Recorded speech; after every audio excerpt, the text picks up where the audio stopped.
Assalamualaikum warahmatullahi wabarakatuh.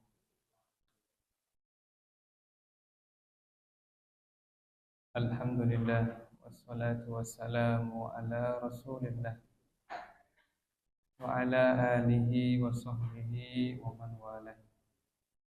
Allahumma inna nas'aluka ilman nafi'a wa rizqan thayyiban wa amalan mutaqabbalan. Hadirin hadirat rahimakumullah, kita melanjutkan materi pembahasan fikih dasar Manhajus Salikin karya Syekh Abdurrahman bin Nasir As-Sa'di rahimahullah, dan kita masih pada kitab shalah halaman 81 dari terjemah. Berkata penulis rahimahullah, wa yaqra'u ma'aha fir rak'atainil ulayaini minar ruba'iyyati was thulatsiyyati suratan. Membaca bersama Al-Fatihah, yakni setelahnya, pada dua rakaat pertama, baik pada sholat rubai yang 4 rakaat, yakni zuhur, asar, isya, maupun tsulasi, yakni 3 rakaat, yaitu maghrib, membaca surat dengan ketentuan fil fajri min tiwalil mufassal, pada sholat subuh membaca tiwal panjang al-mufassal, surat-surat mufassal. Pada maghrib membaca qisar mufassal. Pada sholat selainnya, yakni zuhur, asar, membaca awsatihi, yakni sisanya. Yajharu fil qiraati laila, mengeraskan bacaan pada malam hari. Yusirru biha nahara, dan melirikkannya pada sholat siang hari, illa kecuali al-jumu'ata, sholat Jumat, wal aida, sholat Aid, wal khusufa, sholat gerhana, wal istisqa, sholat minta hujan, fa innahu yajharu biha, maka dikeraskan. Yakni, dan 4 mazhab, ya, tidak hanya Hanabilah, sepakat tentang disunahkannya membaca surat pada 2 rakaat pertama, baik maghrib, isya, subuh, zuhur, asar. Baik dari Hanafiyah, Malikiyah, Syafi'iyah, Hanabilah, semuanya mengatakan disunnahkan. Dan ungkapan disunnahkan yakni tidak wajib. Apakah berdosa orang yang meninggalkan surat setelah Al-Fatihah? Jawabannya tidak, karena ia sunnah. Apakah berdosa orang yang sering meninggalkannya? Jawabannya khilaf di antara ulama, tapi pendapat yang kuat tidak berdosa, karena ia meninggalkan perkara yang sunnah. Sebagaimana orang yang tidak pernah puasa Senin Kamis, apakah ia berdosa? Maka tidak. Tapi ungkapannya adalah khilaful aula, meninggalkan yang lebih utama. Meskipun demikian, kita tidak bisa mengatakan orang itu kurang pahalanya dari orang yang rajin sholat sunnah. Karena terkadang orang itu sibuk dengan sesuatu yang lebih besar daripada sholat sunnah. Umpamanya Nabi Shallallahu Alaihi Wasallam memotivasi para sahabatnya untuk menghadiri jenazah, mensolatinya sampai menguburkannya dengan janji qiraton, 2 qirat, mislul jabalainil azimain, sebesar 2 gunung yang besar. Suatu ketika Nabi Shallallahu Alaihi Wasallam melewati jenazah dan tidak ikut mengiringinya menguburkannya, padahal beliau memotivasinya. Maka dikatakan beliau meninggalkan sesuatu untuk mengerjakan sesuatu yang lebih besar pahalanya. Nah, kembali kepada surat setelah Al-Fatihah disepakati hukumnya adalah sunnah, tidak wajib. Terutama ketika posisi sedang repot, sedang mepet, menunggu transportasi, maka dia bisa sholat, meringkas sholat dengan meninggalkan yang sifatnya sunnah. Bahkan yang diperselisihkan dia bisa tinggalkan. Umpamanya dia masbuk, maka tentu dia nggak akan cukup untuk membaca Al-Fatihah seluruhnya.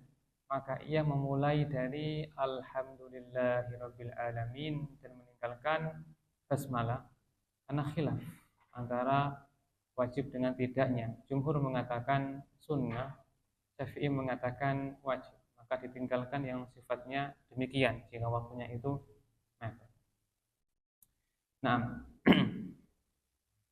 membaca dua ayat membaca dua surat, membaca surat pada dua rakaat pertama dengan ketentuan mufassal. Mufassal artinya secara bahasa ya terpisah-pisah atau bersambung-sambung karena banyak basmalahnya, karena banyak dipisah dengan tema-tema yang banyak. Suratnya pendek-pendek. Mufassal. Mufassal adalah ungkapan untuk surat Qaf sampai akhir Al-Quran. Qaf adalah surat ke-50, juz 26. Ini ungkapan surat mufassal. Berkata Ibnu Abbas radhiyallahu anhuma, "Tuwfiyan Nabiyyu sallallahu alaihi wasallam wa qad qara'tul mufassal." Rasul sallallahu alaihi wasallam wafat dan aku sudah hafal mufassal, surat-surat pendek ya, dari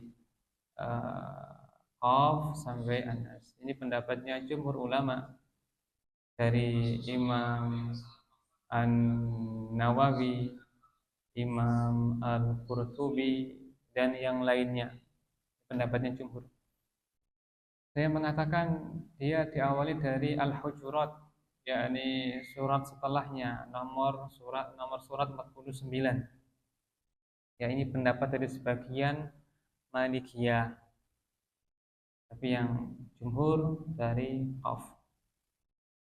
Lalu mufassal ini dibagi tiga: mufassal yang panjang, mufassal yang tengah, mufassal yang pendek. Tiwalul mufassal, mufassal yang panjang yaitu Qaf sampai An-Naba. Yani surat-surat yang berada di 4 juz ya. Juz 26 sampai juz ke akhir 29.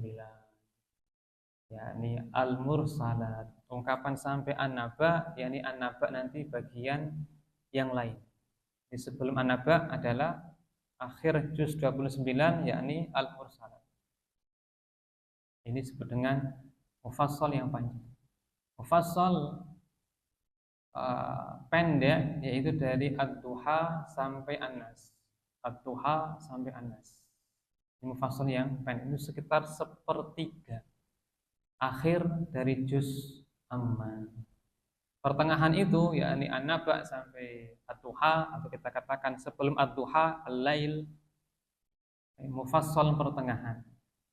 Mufassal, maka dianjurkan kita punya proyek ya, menghafal mufassal yang pendek.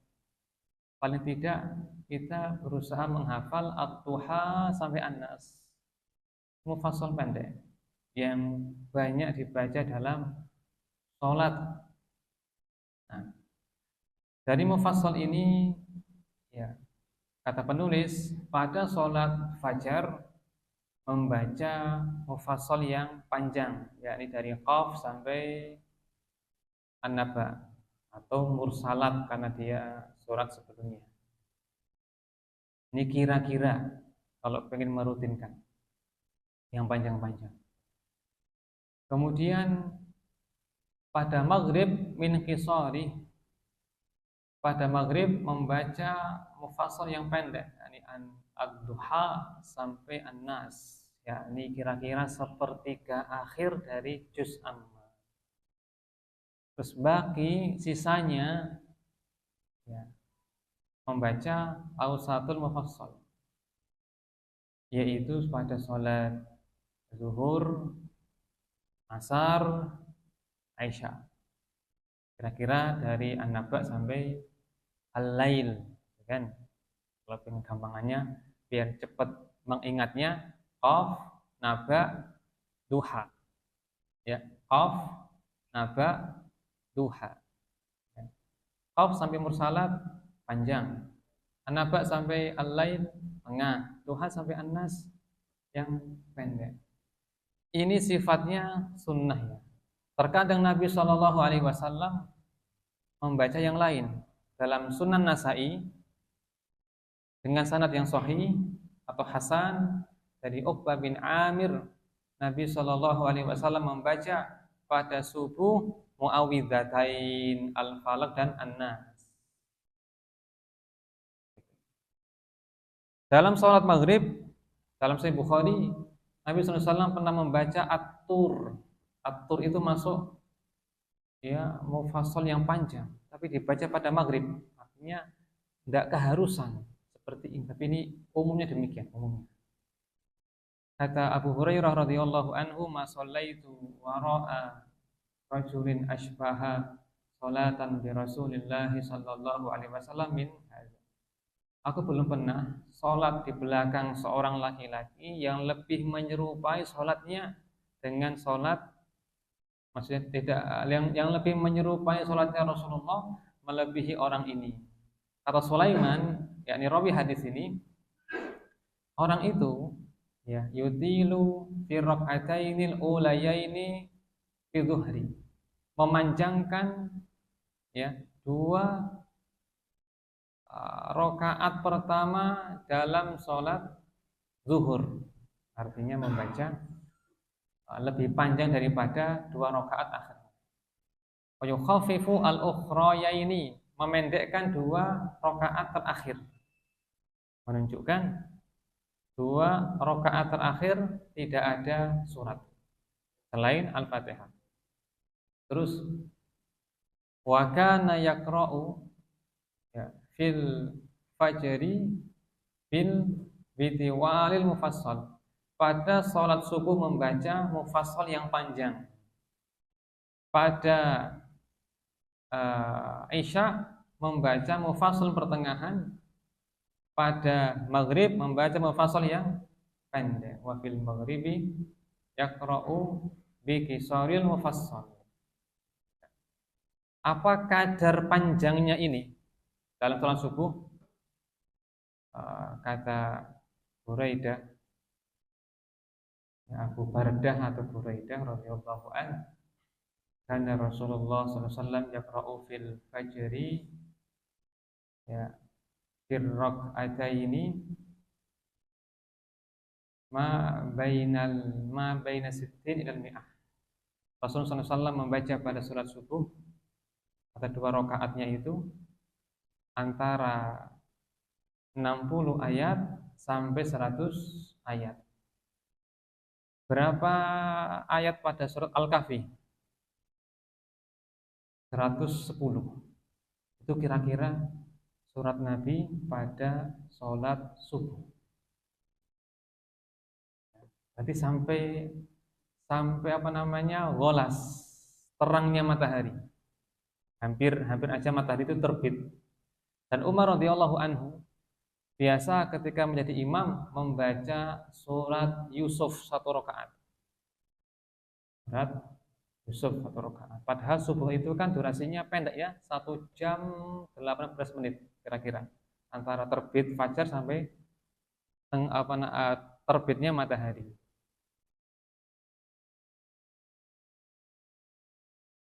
Tapi Nabi pernah sholat subuh, ya kan, membaca al-mu'awwidzatain, Al-Falaq dan An-Nas. Artinya umumnya panjang, kadang-kadang dipendekkan. Karena bukan sebuah keharusan. Dan menyesuaikan dengan hajatnya jamaah. Kalau jamaah perkampungan mereka nggak terbiasa, maka yang terbaik adalah meringankan sholat. kaidah dalam menjadi imam adalah memperhatikan kondisi jamaah. Kalau jamaah seperti Abu Bakar, Umar, Utsman, Ali, silakan. Seperti kita, ya bisa mangkel nanti habis. Kayak orang Badui dia mangkel kepada Mu'ad yang memanjangkan surat Al-Baqarah dalam salat. Kata Rasul sallallahu alaihi wasallam, "Man shalla bin nas falyukhaffif, fa inna fihi mustaqim wa dha'if fadal hajah." Siapa yang mengimami manusia, maka ringankan salatnya, karena di belakangnya ada yang lemah, sakit, punya hajat. Ini diringankan. Wahai Mu'ad, afattanun anta, apakah kamu mau bikin fitnah? Surat Isya, Baqarah panjang. Bacalah sabbihisma rabbikal a'la atau walaili, ya disuruh sholat yang ringkas-ringkas saja jika jamaahnya itu orang yang masih awam, enggak seperti sahabat senior ya, Tolha, Sa'ad, Abu Ubaidah, beda kelasnya. Nah, kemudian mereka sepakat bahwasanya 2 rakaat pertama menambah surat, lalu mereka mengatakan tidak dianjurkan membacanya pada setelahnya rakaat ketiga dan keempat. Tapi Syalbani mengatakan dianjurkan kadang-kadang, karena ada hadisnya ya, hadisnya kadang-kadang beliau membaca surat kepada kami. Nah, berikutnya yajharu fil qiraati laila. Yang poin 84. Membaca dengan keras untuk sholat malam, yakni maghrib, isya, subuh. Dibaca keras. Jahar. Pertanyaan, membaca keras itu rukun, wajib, atau sunnah? Apa jawabannya? Sunnah. Rukun sholat ada 14, wajibnya ada 8, sisanya sunnah. Dulu sekali, sekarang ini sudah lupa ya. 14 rukun sholat, kita cek ya. Berdiri, takbir, ihram, Al-Fatihah, ruku, bangkit dari ruku, i'tidal, sujud, bangkit dari sujud, duduk di antara 2 sujud, tumakninah pada 4 tempat, ruku, i'tidal, sujud, duduk, tasyahud akhir 11, bacaannya ya 12, salam 13, urut 14. Sekarang wajib sholat, wajib. Kalau lupa sah sholatnya, yaitu takbir perpindahan, intiqal, subhana rabbiyal azim, sami Allahu liman hamidah, rabbana walakal hamdu, subhana rabbiyal a'la, rabbil firli, tasyahud awal, yakni duduknya, dan bacaan tasyahud awal. 8 wajib. Sisanya apa?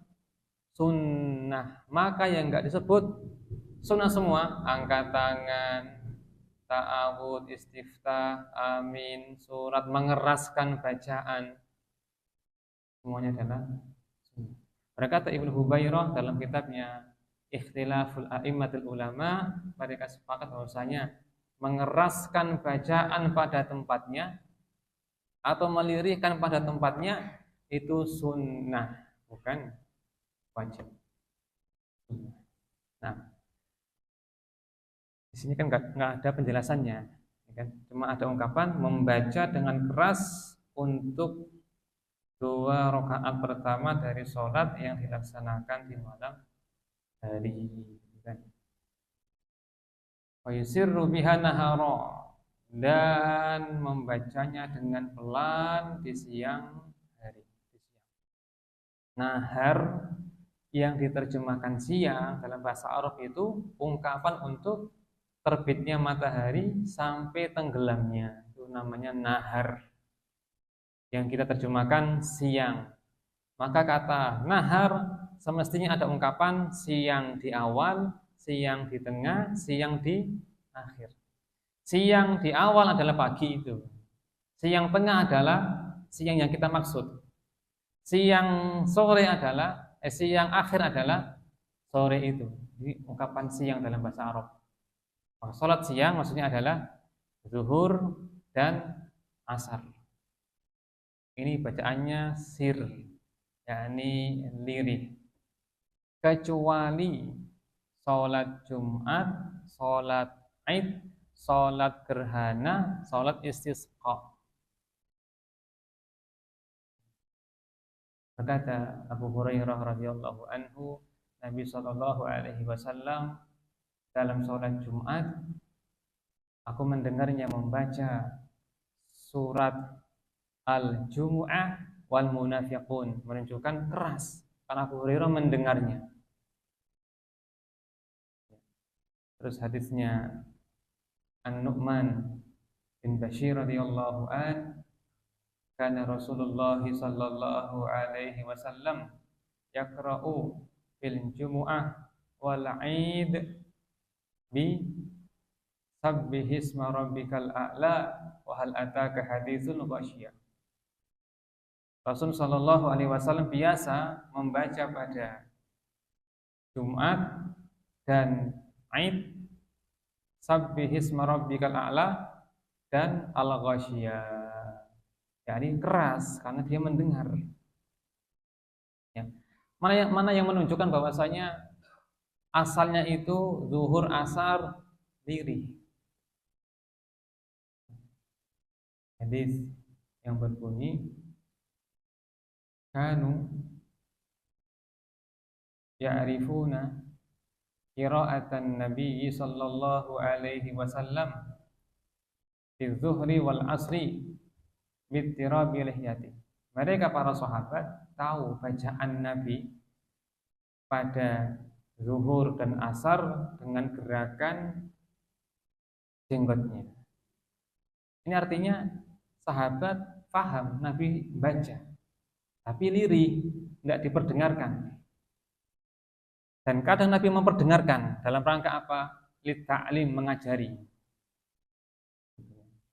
Boleh sesekali imam mengeraskan bacaan pada zuhur asar dalam rangka litta'lim, mengajari. Ini juga yang dipraktekkan Nabi ketika zikir ba'da sholat.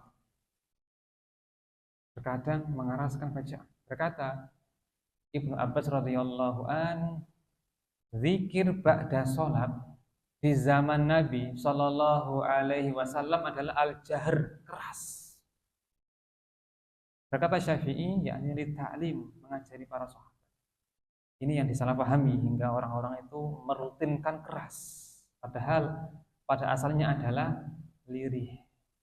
Ya. Idnada rabbahu nidaan khafiyya.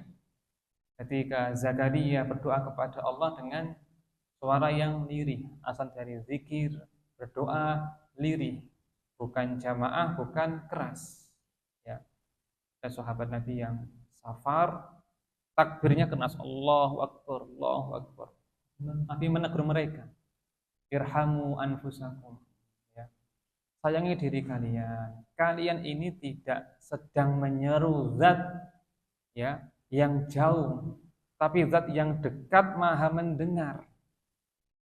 Ya, artinya suarakan lirih ketika zikir, doa maupun berzikir. Ini asalnya. Kembali kepada wa yusirru biha nahara, melirihkan bacaan pada sholat siang, kecuali Jumat, Id, ya kan? Kusuf gerhana, hadisnya Aisyah dan saudarinya, yakni Asma bintu Abi Bakr, di mana Aisyah menceritakan Nabi mengeraskan bacaan, dan istisqa, hadisnya Abbad bin Tamim, dia berkata, kharajan Nabiyyu sallallahu alaihi wasallam yastasqi. Rasul sallallahu alaihi wasallam keluar untuk minta hujan. Fatawajjaha ilal qiblah. Maka beliau menghadap kiblat, yad'u berdoa, faqallaba rida'ah, membalik selendangnya, tsumma yusalli raka'atain, lalu salat 2 rakaat, jahara biha, jahara fiha, jahara fiha bil qiraah. Beliau mengeraskan bacaan pada 2 rakaat tersebut, menunjukkan bahwasanya ada sholat siang yang dibaca keras seperti istisqa, khusuf, Aid, Jumat, selain zuhur, asar dengan lirih. Apa hukumnya jamaah? Sunnah, bukan wajib. Selesai. Poin 86. Tsumma yukabbiru lirruku', lalu bertakbir untuk ruku'. Allahu Akbar. Ini disebut dengan takbir intiqal. Intiqal artinya berpindah. Karena setiap perpindahan dalam sholat pasti ada takbirnya. Baik, ya, dia turun, dia berdiri, pasti perpindahan ini ada takbirnya. Allahu Akbar. Ini yang disebut dengan takbir intiqal, kecuali pada satu tempat tidak membaca takbir. Kapan itu?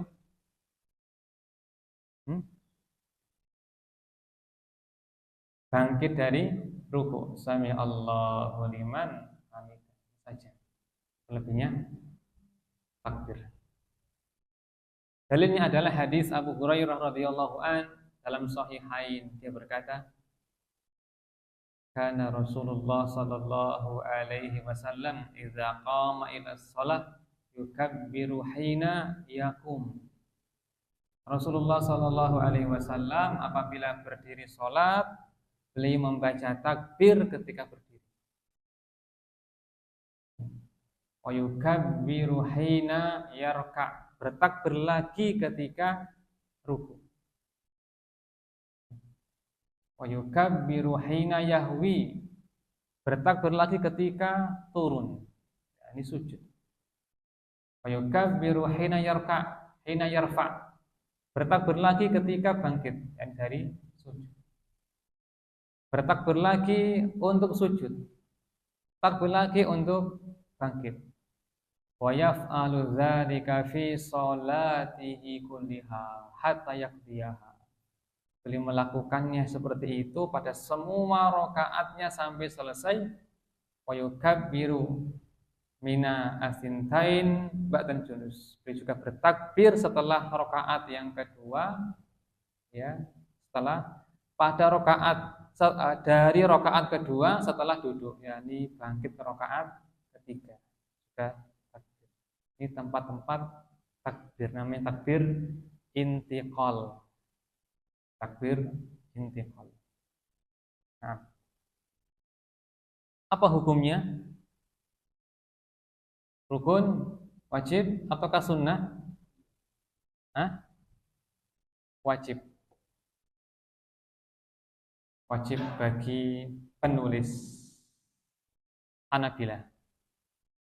Maka bagi As-Sa'di, Syekh Utsaimin, Syekh Bin Baz, Syekh Fauzan, wajib. Karena mereka semua ulama Hanabilah. Kita harus tahu ya latar belakang ulama ini apa mazhabnya, agar bisa menilai dalam bab ini mereka condong kemana. Dan itu bukan manhaj, bukan fikih khilafiyah. Tidak boleh bilang ya kalau sholatnya tidak sedekap ketika i'tidal maka tidak sunnah. Ini khilafiyah. Memang dikuatkan oleh Ibnu Utsaimin, oleh Bin Baz, kalau i'tidal sedekap. Ini ijtihad mereka dalam masalah fikih ini, bukan masalah manhaj. Kembali. Mana tadi? Wajib. Tapi jumhur ulama mengatakan sunnah. Abu Hanifah, Malik, Syafi'i. Jumhur mengatakan sunnah. Hanafiyah, Malikiyah, Syafi'iyah. Bagi Hanabila wajib, bagi Ahmad bin Hambal wajib. Apa istidlalnya? Karena Nabi tidak pernah meninggalkannya. Yang kedua, terdapat dalam banyak hadis tentang sifat salat Nabi. Apa uzurnya mereka mengatakan sunnah? Karena pada asalnya disebut wajib jika ada perintahnya. Ketika sekedar Nabi takbir ini kan khobar, berita. Tidak menunjukkan perintah. Dalam usul fikih, perintah itu menunjukkan wajib. Kalau enggak perintah maka tidak sampai wajib. Ini uzurnya mereka, para jumhur yang mengatakan sunnah. Apa konsekuensi dari wajib bagi Hanabila? Jika sengaja ditinggalkan maka batal sholatnya. Ya. Tapi jika lupa maka sah sholatnya sebelum salam sujud sahwi. Itu bagi Hanabila. Kembali kepada takbir intiqal. Baik. Intiqal artinya pindah. Maka takbir ini dibaca ketika berpindah, bukan sebelum atau setelahnya. Contoh, ini sebelum bergerak. Allahu Akbar, rukuk. Ini bukan takbir intiqal. Membaca bukan pada tempatnya. Atau ketika sujud ya, mau bangkit ini. Duduk. Allahu Akbar. Membaca bukan pada tempatnya. Hukumnya makruh atau haram. Sebagian ulama Hanafiyah mengatakan batal. Ini pendapat lemah. Pendapat yang lebih kuat makruh atau haram antara itu. Ya, ini yang disampaikan oleh Dr. Sholeh Al-Utsaimin. Ada sebagian ulama yang mengatakan batal, tapi ini pendapat yang tidak kuat. Apa yang betul? Yang betul adalah membacanya ketika bergerak. Antara durasi dia sudah bergerak atau hampir posisi istiqror, ya, nancep. Nah, gitu ya. Kapan sudah berpindah, maka sudah boleh Allahu Akbar. Atau saat mau nyampe Allahu Akbar. Tapi sebagian imam mereka membacanya ketika telah berpindah ke rukun berikutnya. Ya, dia rukuk dulu sempurna baru Allahu Akbar. Maka ini membaca bukan pada tempatnya. Ya. Termasuk yang sah, cuma kurang utama ya. Ya. Hampir, ya kan? Pas hampir dia sempurna rukuknya baru baca Allahu Akbar. Di barnya itu sudah sempurna rukuknya, nggak ada masalah. Boleh, karena dia mengawali bacaannya pada perpindahan, durasi perpindahan. Boleh nggak memanjangkan bacaannya Allahu Akbar. Khilaf ulama. Jumhur mengatakan tidak boleh. Kenapa? Karena asal dari lafal jalalah matnya tabi'i, cuma dua harokat, dua huruf. Allah, kan dua huruf itu. Allahu Akbar, ini dua huruf, dua ketukan. Lafal jalalahnya Allahu Akbar. Ini pendapatnya yang dikuatkan oleh Ibnu Hajar Al-Asqalani dalam kitabnya Fathul Bari. Berkata Nawawi rahimahullah, boleh memanjangkannya karena satu, tidak merubah arti. Kedua, hajat. Allahu Akbar. Ya memang tidak merubah arti. Memanjangkan Allah itu enggak merubah arti. Yang merubah arti jika memanjangkan hamzahnya. Allahu Akbar. Apakah Allah besar? Ini merubah arti. Allahu Akbar. Memanjangkan barnya, merubah arti. Akbar artinya beduk atau yang dipukul, bukan maha besar, merubah, maka batal. Ya. Kata Yusuf Mar'i Al-Karmi dalam Dalil Talib, batal salatnya. Kita melanjutkan ungkapan penulis, summa yukabbiru lirruku'i, lalu bertakbir untuk ruku'. Takbir intiqal wajib menurut penulis dan Hanabilah serta sunnah untuk jumhur, yakni Hanafiyah, Malikiyah, Syafi'iyah. Kemudian ruku. Ruku adalah rukun solat berdasarkan ijma' ulama, sepakatan ulama. Allah berfirman dalam surah Al-Hajj, ya ayyuhalladzina amanu ruk'u wasjudu wa'budu rabbakum. Hai orang-orang beriman, rukuklah, sujudlah, sembahlah Rabb kalian. Ini perintah, maka asal perintah adalah wajib. Kapan ini? Kata mereka, ketika sholat. Maka ini dalil yang terbesar yang menunjukkan tentang rukunnya ruku. Dan Rasulullah Shallallahu Alaihi Wasallam ketika mengajari orang yang musik sholat, rusak sholatnya, mengatakan, "Tsummarka hatta tatma'inna raki'ah." Lalu rukuklah sampai kamu tumak nina dalam rukuk, menunjukkan ini rukun sholat. Rukun sholat. Faedah. Berkata Ibnu Hubairah rahimahullah, yang mereka sepakati sebagai rukun hanya 7 dari sholat. Dari sholat. Yaitu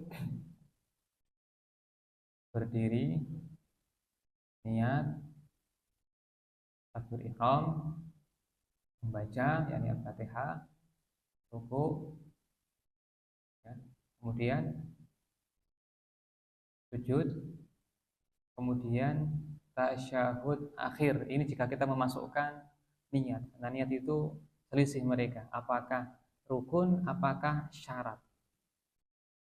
Ya, karena bagi Hanabilah itu syarat bukan rukun. Tidak ada 7 atau 8. Salam gimana salam? Salam khilafiyah. Hanafiyah mengatakan salam itu bukan rukun sholat. Bahkan boleh dia keluar sholat dengan cara apapun. Tentu bicara sama orang maka dia telah keluar dari. Tapi ini tentu pendapat yang lemah sekali. Karena banyak dalil yang menguatkan pendapatnya jumhur bahwasanya salam itu bagian dari rukun. Seperti hadis Ali radhiyallahu anhu, miftahu shalah at-tuhur, ya, wa tahliluha at-takbir, wa tahrimuha at-takbir, wa tahliluha at-tasbih. Kunci salat wudu, bersuci. Yang mengharamkannya takbir, yang menghalalkannya salam. Yang mengharamkan yang awalnya boleh, seperti makan, ngobrol. Yang menghalalkan, ini menjadikan boleh lagi, yaitu salam. Dalil yang kuat bagi jumhur bahwasanya salam itu bagian dari rukun. Kembali kepada rukun. Rukun itu adalah rukun sholat. Baik lupa, sengaja maupun jahil, maka orang yang meninggalkannya tidak sah sholatnya, kecuali dia mengerjakannya, ya, mengerjakannya. Kemudian rukuk minimalis adalah, dan ini ijma' para ulama, kesepakatan para imam 4, Hanafi, Maliki, Syafi'i, Hambali, kapan dua telapak tangan menyentuh lutut, ya, atau seukuran itu bagi yang cacat, maka telah dianggap sebagai ruku minimalis. Istilah lainnya adalah inhina, yaitu bungkuk. Kapan orang bungkuk? Inhina, dan telah menyentuh dua telapak tangannya ke lututnya, maka dia telah ruku tapi minimalis. Kalau pengen sempurna, maka disempurnakan dengan terkait tangan, terkait punggung, dan terkait lutut. Yakni tangannya ditumpukan ke lutut, dicengkram, dijauhkan lambungnya dengan lengannya, punggungnya ini rata. Rata itu artinya bukan miring, ya. Rata itu maksudnya jika ada gelas nggak jatuh. Kalau miring kan jatuh, makanya bukan rata. Rata yang dimaksud adalah ya ketika ada gelas, gelasnya tidak tumpah, rata. Dan kepalanya tidak dongak dan tidak lebih ke dalam, tapi dia lurus dengan punggungnya. Pandangannya khilaf ulama, maka disunahkan ke bawah kaki atau ke tempat sujud. Jumhur mengatakan ke tempat sujud. Syarif bin Abdullah Al-Qadhi mengatakan di bawah, mengarah kepada tempat dua kaki, kemudian seorang tabi'in. Nah, Allahu a'lam. Kita masih di bagian ruku ya, belum sempurna. Sekarang kita beralih kepada pertanyaan.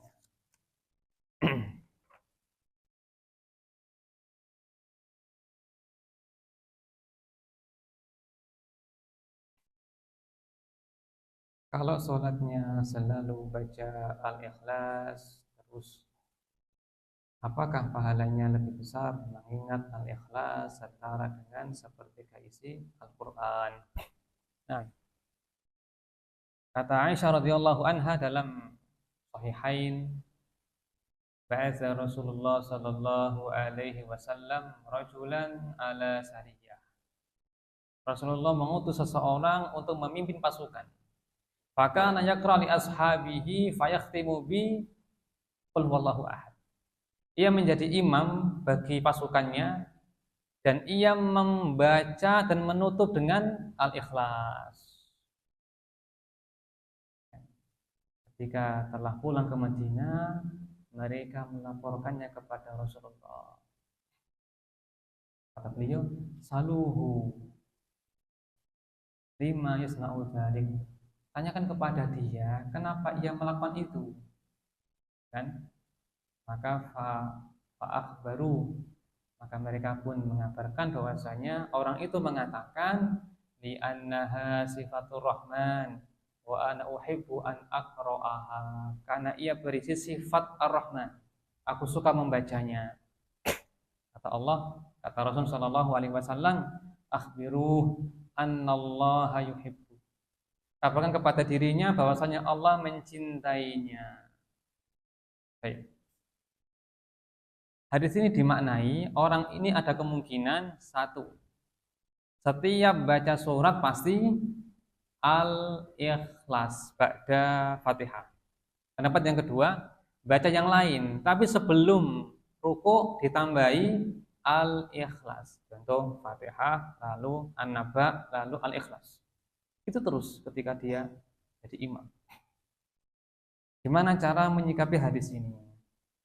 Dan Fatihah sepertiga Al-Quran. Ya, apakah kalian mampu ya membaca sepertiga Al-Quran dalam satu malam? Qul huwallahu ahad ta'dilu sulusal Quran. Menyamai sepertiga Al-Quran. Nah, makna dari sepertiga Al-Quran adalah yakni satu pendapat, yakni dalam pahala, bukan dalam mewakili. Pendapat yang kedua, maksudnya adalah kandungannya, bukan pahalanya. Karena Quran isinya tiga. Satu, tauhid. Dua, ahkam, hukum. Tiga, qasas, cerita. Yang dikatakan qul huwallahu ahad sepertiga dari Al-Quran. Allahu a'lam. Kemudian, apakah boleh terus-menerus Al-Ikhlas? Para sahabat Nabi radhiyallahu anhum tidak dinukil mereka meniru orang itu, sehingga mereka memahami Ya, yang menjadikan orang itu dipuji bukan karena perbuatannya itu, bukan, tapi cintanya kepada al-ikhlas. Maka ini bukan sunnah para sahabat. Artinya tidak mereka rutinkan. Tapi boleh. Jika itu landasannya karena cinta kepada al-ikhlas, ada masalah. Tapi kalau dorongannya karena ini afdholiyah, tidak. Makanya afdol adalah gonta-ganti surat. Kan? Tapi tidak dilarang untuk contoh inginnya cepat sholatnya hingga baca al-ikhlas, tidak dilarang. Dia qabliyah ikhlas, ya kan? Zuhur, asar, maghrib ikhlas, tidak dilarang. Cuma kurang afdol. Demikian jawabannya. Allahu a'lam. Terus yang kedua, kalau bacaan ruku tidak sadar terbaca saat sujud atau sebaliknya, apakah harus sujud sahwi? Nah, yang pertama bahwasanya bacaan tadi ruku adalah wajib bagi Hanabilah dan sunnah bagi jumhur. Maka jika ia memandang jumhur lebih kuat, maka tidak ada hukum. Tapi jika ia menganggap Hanabilah lebih kuat, sehingga dia harus membacanya, maka dilihat. Jika ia setelah lupa, dia masih sempat membacanya, tentu dia sujud langsung berdoa. Lupa belum baca, doa, zikir, sujud. Maka dia membacanya, subhana rabbiyal a'la, maka gugur. Terus kalau dia ingatnya setelah sujud atau ruku, maka telah berlalu masanya, maka dimaafkan sebelum salam sujud sahwi. Satu pendapat. Pendapat yang kedua, sujud sahwi itu untuk lupa yang berupa berupa takbir intiqal atau tasyahud awal atau duduknya.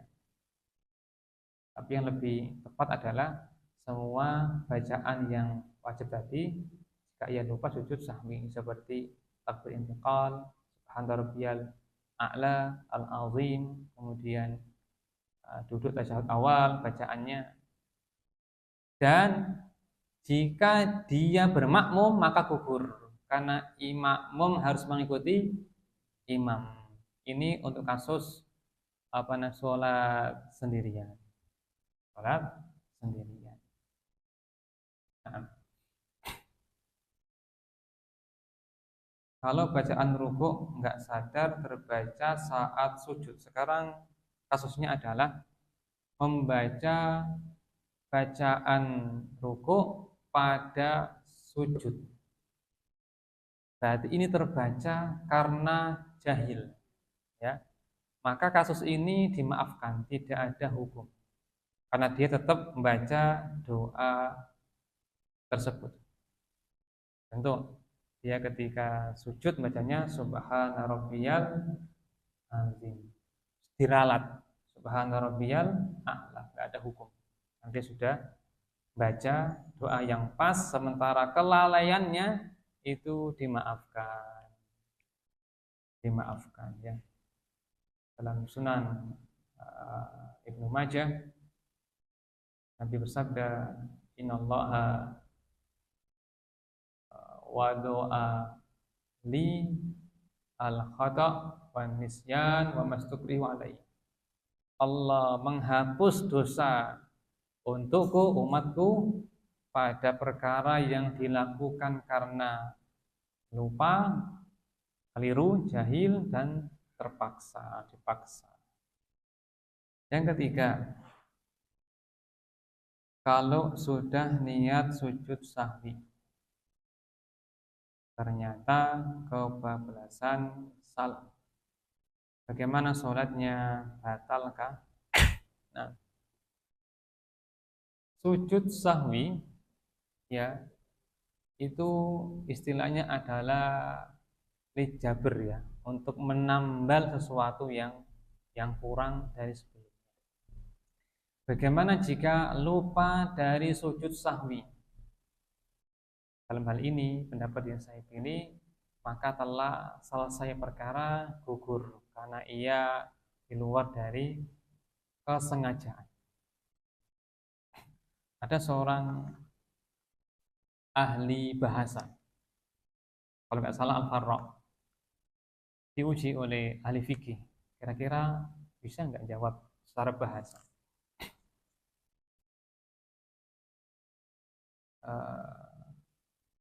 Apa pendapatmu orang yang lupa dari sujud sahwi? Kata dia, tidak perlu sujud sahwi lagi. Kata si ahli fikih, apa dalilnya? Dalilnya adalah dalam bahasa, bahwasanya uh, apa namanya al musaghar la yusaghar, yakni isim yang telah ditasghir nggak bisa lagi ditasghir, ya. Contoh umpamanya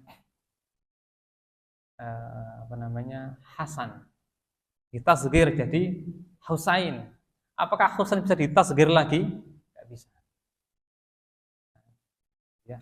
Bisa dari ahli bahasa sama ahli fikih. Kesimpulannya gugur, gugur dan tidak ada hukum. Allahu a'lam. Nah, silakan jika ada yang ditanyakan. Oke, silakan. Waalaikumsalam warahmatullahi wabarakatuh.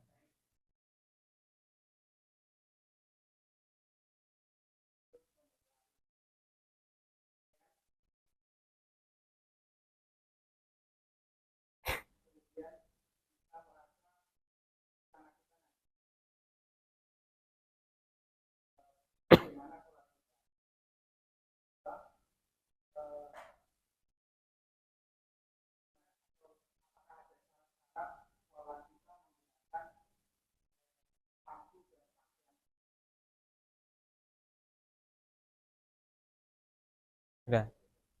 Nah, Allah barik fik. Di antara syarat sholat adalah menutup aurat. Sebutkan 6 syarat sholat. 1. Suci dari hadas. 2. Dari najis. 3. Masuknya waktu. 4. Menutup aurat. 5. Menghadap kiblat. 6. Niat. Dulu kemarin ya, kan gak lupa ya kemarin. Kemudian menutup aurat bagi laki-laki adalah antara pusar sampai lutut. Sementara pusar sendiri dan lutut itu batas aurat, bukan aurat. Pusar sama lutut itu batas aurat tapi bukan aurat. Jabir bin Abdullah radhiyallahu anhu pernah sholat pakai sarung menutupi bagian itunya, hingga berkata Muhammad bin Al-Munkadir dalam Sahih Bukhari, ya, apakah Anda sholat seperti ini, Anda sahabat Rasulullah? Kata Jabir, aku sengaja seperti ini agar orang yang bodoh seperti kamu tahu, ya kan? Kami dahulu di zaman Rasulullah tidak punya pakaian kecuali 1 setel, 2 setel, maka mereka sholatnya adalah ala kadarnya. Kemudian bedakan ya antara najis dengan kotor. Pakaian yang kotor boleh digunakan untuk sholat, daripada terbuka auratnya, tidak apa-apa. Dia pakai pakaian yang kotor. Main sepak bola, main tenis, keringatan, dia boleh pakai itu asal tidak mengganggu jamaah. Kalau mengganggu jamaah maka sholatnya sendirian. Kemudian bagaimana jika kasusnya najis? Dia yakin itu najis. Kalau kena kotoran ayam, najis enggak? Khilaf ulama. Bagi Hanabila enggak najis, Syafi'i najis. Syafi'i najis. Hanabilah tidak najis. Masuk pula setiap binatang yang boleh dimakan tidak najis, tidak bagi Hanabilah, bagi Syafi'iyah tetap najis. Nah, katakanlah kita sepakat itu najis. Nah, sekarang ada kasus, ada permasalahan, jika buka aurat maka haram, ya kan? Di samping haram juga sholatnya harus disyaratkan menutup aurat. Maka pada kasus itu yang nampak bagi saya adalah dia sholat dengan pakaian yang najis, menutupi auratnya daripada sholatnya tidak pakai pakaian. Iya. Bagaimana jika bisa dikodok, bisa dijamak, umpamanya zuhur dengan asar, maghrib dengan isya. Jika mampu dijamak maka bagusnya dijamak, ditunda sampai dia ada kesempatan nanti sholatnya di waktu asar atau isya dalam kondisi ada pakaian yang suci dan menutupi aurat. Tapi jika tidak ada kesempatan, contoh sholat subuh ada kesempatan, ya kan? Maka pakailah, sholatlah dengan yang kita mumpuni.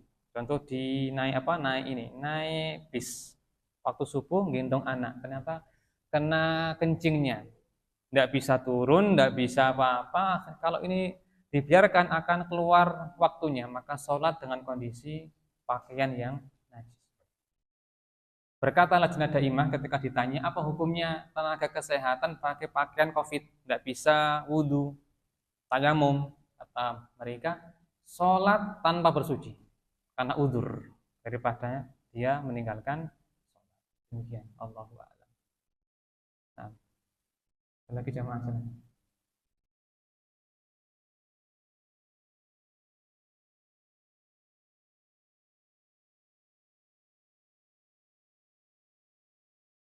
Baik, kita akhiri sampai di sini. Subhanakallahumma wa bihamdika asyhadu an la ilaha illa anta astaghfiruka wa atubu ilaik. Wassalamualaikum warahmatullahi wabarakatuh.